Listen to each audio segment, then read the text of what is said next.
विनायक वीर या विवादित श्रृंखला के भाग 5 में आप सभी का स्वागत है। तो अभी तक हमने देखा था कि किस तरीके से विनायक ने अपने क्रांतिकारी विचारों के द्वारा भारतीय चेतना को जगाया। अब हम देख रहे हैं कि विनायक अपनी लॉ की पढ़ाई पूरी करने के लिए इंग्लैंड चले जाते हैं। तो आज का जो ये भाग है, इसकी थीम है इंग्लैंड में विनायक का सफर। तो 9 जून को विनायक भारत से विदा हुए। विनायक के लिए परिवार से इतने दूर जाना थोड़ा दुखद था और वो बहुत देर तक किनारे को ही देखते रहे जब तक सब कुछ ओझल नहीं हो गया। क्योंकि यह उनकी पहली समुद्री यात्रा थी तो उन्होंने अपना कैबिन ढूंढा। उन्हें अपना कैबिन ढूंढने में थोड़ी सी परेशानी हुई, लेकिन जब वो अपने कैबिन में पहुंचे तो उन्होंने देखा कि एक सिख लड़का अपना बिस्तर लगा रहा था।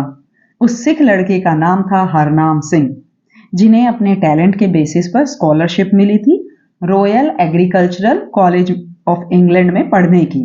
हरनाम सिंह ने भी भाई राहत की सांस ली, क्योंकि उनकी भी ये समुद्री यात्रा थी और वो चाहते थे कि उनका जो को पैसेंजर हो, उनके साथ यात्रा करने वाला जो इंसान हो, वो कोई इंडियन हो, जिससे कि सफर थोड़ा आसान हो जाएगा। क्योंकि इंडियन होगा तो वो अच्छे से बातचीत कर पाएंगे, अपने विचार साझा कर पाएंगे, तो सफर थोड़ा आसान हो जाएगा।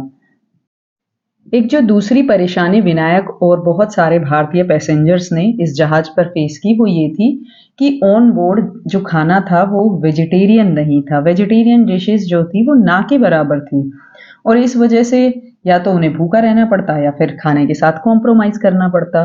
तो विनायक ने खाने के साथ आसानी से कॉम्प्रोमाइज किया और बहुत सारे लेकिन भारतीय ऐसे थे जो वो कॉम्प्रोमाइज नहीं कर पाए और उस वजह से वो लगभग महीनों तक, जब तक ये जहाज अपनी मंजिल पर नहीं पहुंचा, तब तक उन्हें भूखा ही रहना पड़ा या बहुत कम खाना उनको खाने को मिला। एक और घटना जो जहाज पर ही हुई वो ये थी कि हरनाम सिंह भाई सिख थे तो वो पगड़ी पहनते थे। जब भी हरनाम सिंह डेक पर जाते ताजी हवा लेने के लिए तो ब्रिटिश बच्चे उन्हें देखकर उनका मजाक बनाते थे और पेरेंट्स भी बच्चों को समझाने की बजाय वो भी इन्वॉल्व होते थे और उनका मजाक बनाते थे, हरनाम सिंह पर हंसते थे।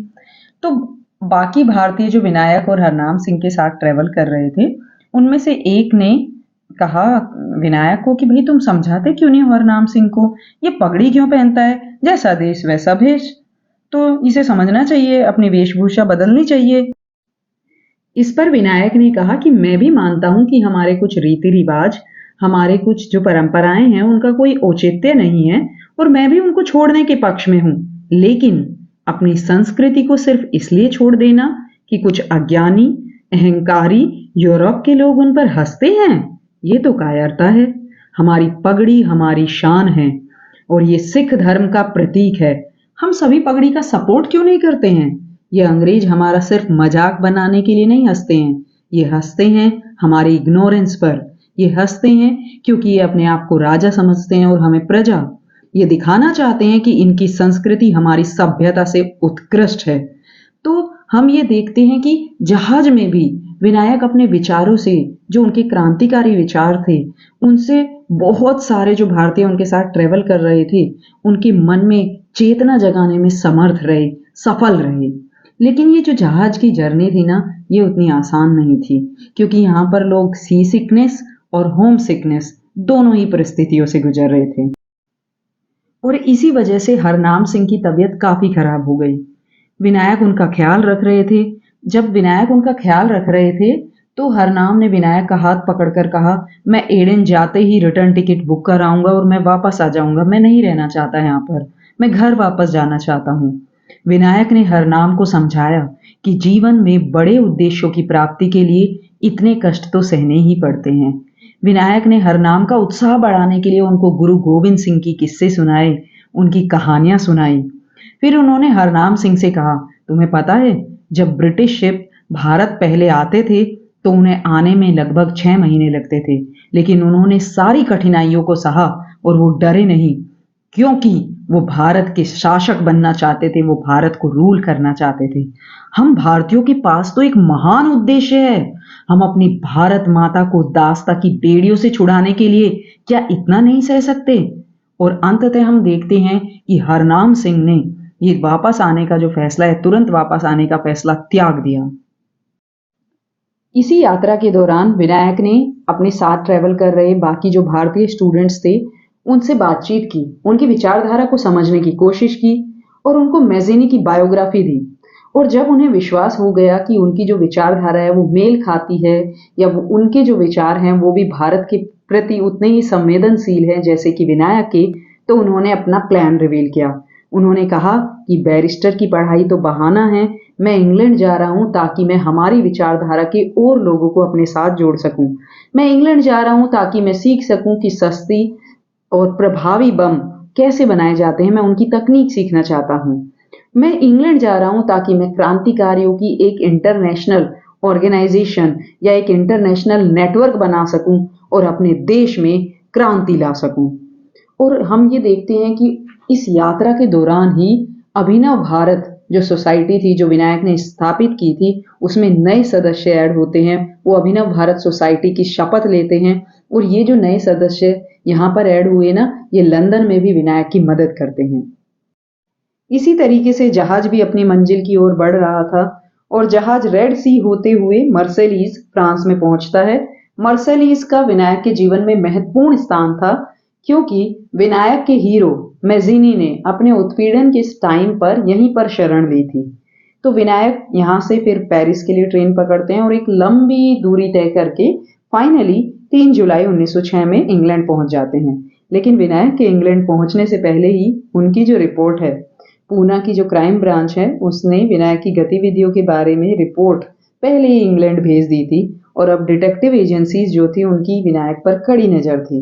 इंडियन हाउस जिसका जिक्र हमने पिछले वीडियो में किया था, तो इंडियन हाउस में उनकी मुलाकात काफी प्रतिभावान व्यक्तियों से होती है जैसे कि लाला हरदयाल।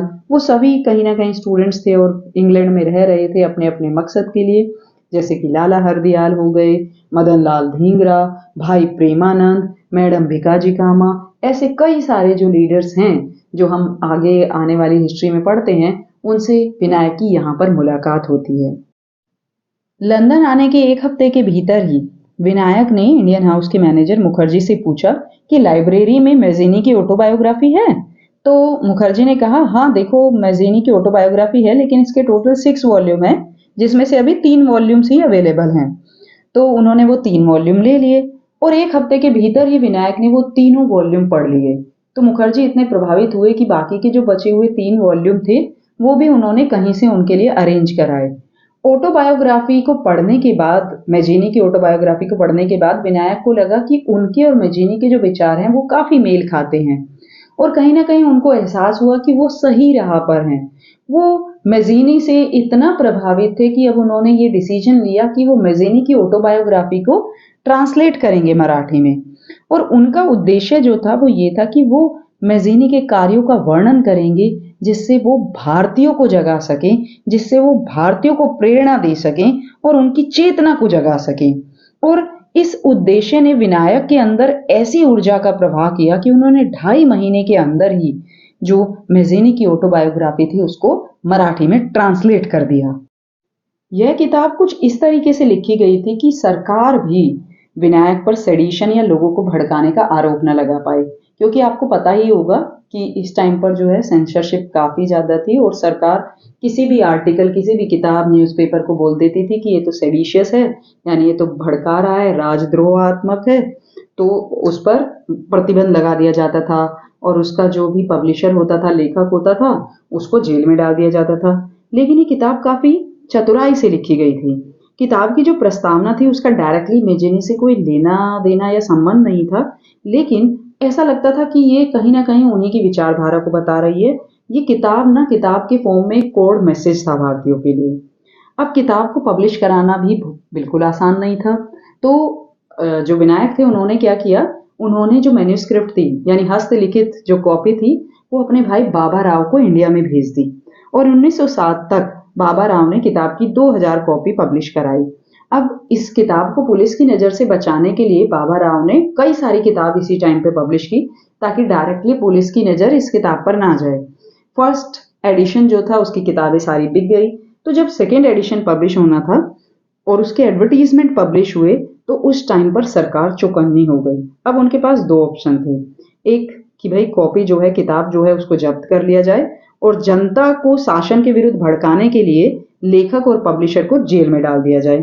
लेकिन विनायक ने किताब को इतनी चतुराई से लिखा था कि ऐसा लगता था कि वो सिर्फ मैज़ीनी के विचारों को ही ट्रांसलेट कर रहे हैं और कहीं भी उन्होंने किसी भी ऐसे शब्द का प्रयोग नहीं किया जिससे ऐसा लगे कि वो भारतीयों को भड़का रहे हैं। फिर भी सरकार ने सेकेंड एडिशन पर रोक लगा दी और किताब को प्रतिबंधित कर दिया। मैज़ीनी का चरित्र लिखते ही विनायक ने अब सोचा कि वो 1857 की क्रांति के बारे में लिखेंगे और ये निर्णय उन्होंने इसलिए लिया क्योंकि अभी तक 1857 की जो क्रांति थी उसके बारे में जो भी लिखा गया था वो अंग्रेजों द्वारा ही लिखा गया था। तो विनायक ने ये निर्णय लिया कि वो 1857 का जो भी इवेंट्स हुए थे उनको मराठी में एक्सप्लेन करेंगे और इस कार्य में उनकी मदद की मुखर्जी उनको इंडियन ऑफिस लेकर गए। इंडियन ऑफिस से ही भारत का जो भी कार्यभार था लंदन में संभाला जाता था। अब इंडियन ऑफिस की जो लाइब्रेरी थी ना उसमें बहुत सारे हिस्टोरिकल रिसोर्सेज थे, अखबार, प्राइवेट पेपर्स, एसेज, लेटर्स थे। तो ये सारी चीजें विनायक की मदद कर सकती थी रिसर्च करने में और किताब लिखने में 1857 की क्रांति के बारे में। अब मुखर्जी की मदद से ही किसी तरीके से विनायक को रीडर्स पास मिल गया और लाइब्रेरी में उनकी एंट्री हो गई। लेकिन जब विनायक अपनी किताब के बारे में रिसर्च कर ही रहे थे कि ब्रिटेन में एक नई घटना होती है 1907। ये 1857 का जो विद्रोह था उसको पूरे 50 साल हो चुके थे। तो 1 मई 1907 को 1857 के विद्रोह में शहीद हुए ब्रिटिश सैनिक और अधिकारियों के बलिदान के लिए धन्यवाद दिवस के रूप में इसको मनाया गया और इंडियन हाउस में जो भारतीय रह रहे थे वो भी इन सब घटनाओं को देख रहे थे और वो चुपचाप तमाशा देखने को तैयार नहीं थे। इसीलिए जितने भी भारतीय स्टूडेंट्स इंडियन हाउस में रह रहे थे उन्होंने भी एक निर्णय लिया। उन्होंने इंडियन हाउस को बहुत भव्य तरीके से सजाया और 1857 की क्रांति के भारतीय शहीदों के सम्मान में एक भव्य समारोह आयोजित किया। इस समारोह को लगभग 200 लोगों ने अटेंड किया और इसी समारोह में विनायक ने कहा कि 1857 की घटना को विद्रोह नहीं, भारतीय स्वतंत्रता का प्रथम युद्ध कहना चाहिए। जैसे ही इंडियन हाउस में ये सेलिब्रेशन की जो खबरें थी न्यूज़पेपर में पब्लिश हुई, जो जांच एजेंसीज थी उनकी और कड़ी नजर हो गई इंडियन हाउस पर और विनायक पर और वो विनायक को लेकर और ज्यादा चौकन्ना हो गए।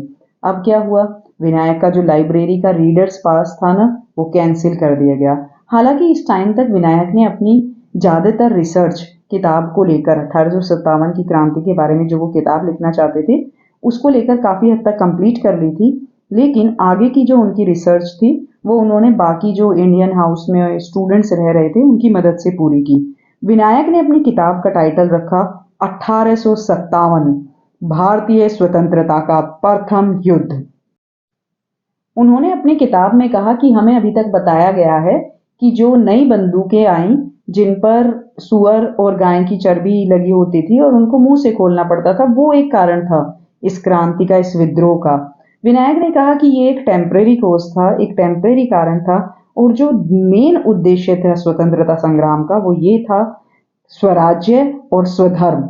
और इस किताब को लिखने का उनका मुख्य उद्देश्य भारतीयों में स्वराज्य की चाह को जगाना था ताकि अंग्रेजी शासकों के खिलाफ प्लान्ड तरीके से विद्रोह को जागृत किया जा सके।